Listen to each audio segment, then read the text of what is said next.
Good morning. Today I'm reporting to you from our newly remodeled American Frame lunchroom. And I thought it would be a great opportunity to share how we actually hang a grouping of pictures in a room. One of the questions we get most often is, what's the best way to approach hanging a grouping?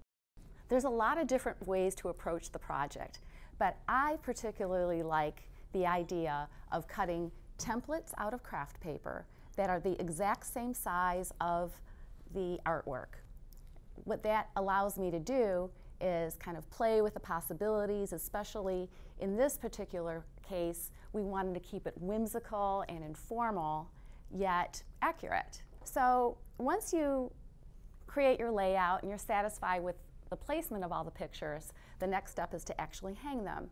And that is where Mike of Ask Mike fame is going to assist us.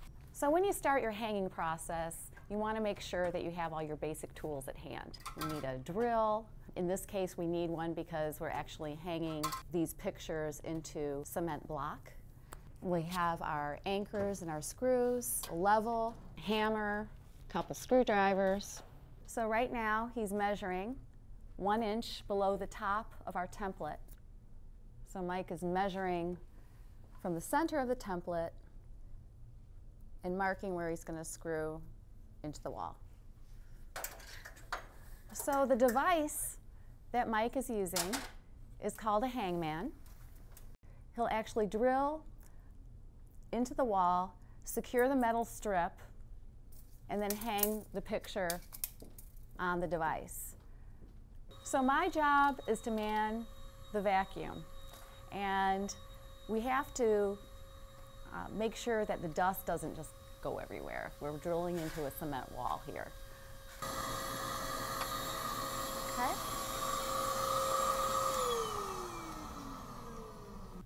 So next the molly bolts go in,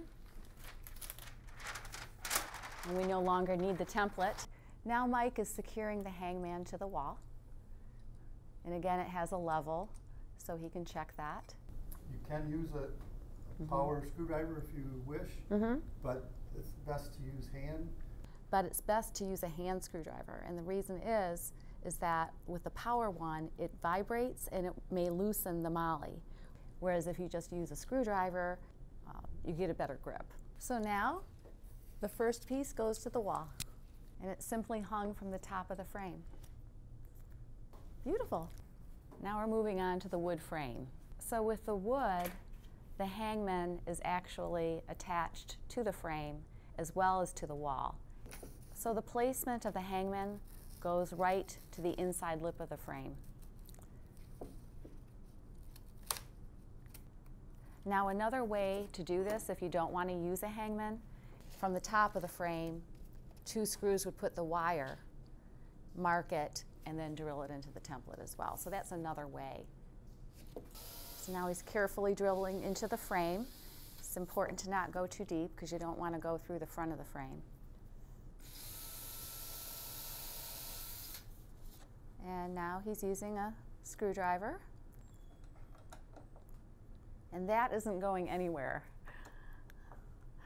Mike is also putting a piece of tape around the drill bit so that he knows how far he has to go into the wall. Mike is actually measuring the center of the template. Make sure it measures the center of the frame. So I measured from the top of the frame to the bottom of the hanger on the frame was about 2.5 inches. Again, about a 1/16 inch short. So Mike is going to be drilling into the wall at that exact measurement.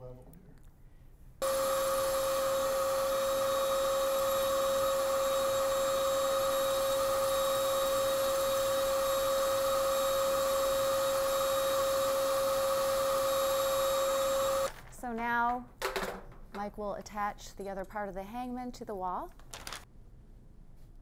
So again, notice he's putting the screws in by hand so he can apply even pressure. So now it's time to hang.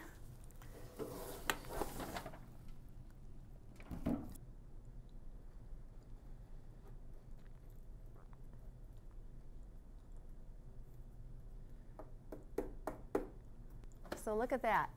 Secure and level. That picture's not going anywhere. So we've shown you the process for how to hang a metal frame as well as a wood. And we will be repeating this methodology throughout to hang the remaining pictures. The results.